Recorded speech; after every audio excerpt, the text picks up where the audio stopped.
I was just really taken aback by In Cold Blood when I read it a few years ago, and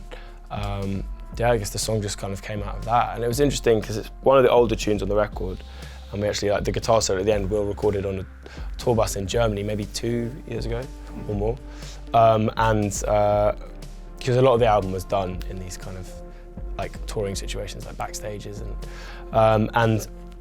then since then, I guess probably quite soon after, then like Serial, that podcast happened, and Making a Murderer, and there was this kind of fresh advent of true crime in culture being like a massive deal,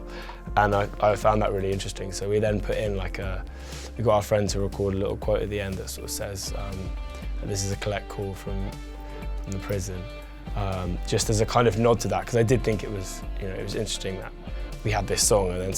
which is about the kind of first wave of true crime fiction. I guess the song's sort of another super happy Bastille song that looks at kind of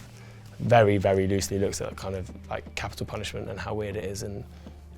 two wrongs don't make a right, all that kind of stuff. That's the thing that's so interesting, I think, with In Cold Blood. Reading it,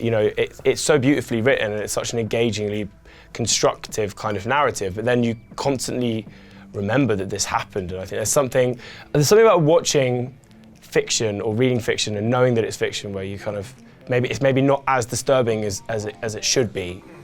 but then knowing that these things are real, there's something so eerie and kind of, I don't know, creepy about that, and I remember constantly having that realization with that book when I was reading it, and then the same with that OJ show or Making a Murderer or Serial, and I think also just the idea of it being told in a book or via a podcast where you're not seeing anything, and so the image that you have in your head is entirely your own. I think is really interesting that you can both have read this book and have the same experience on one level, but also a really different experience in terms of how you picture it in your head.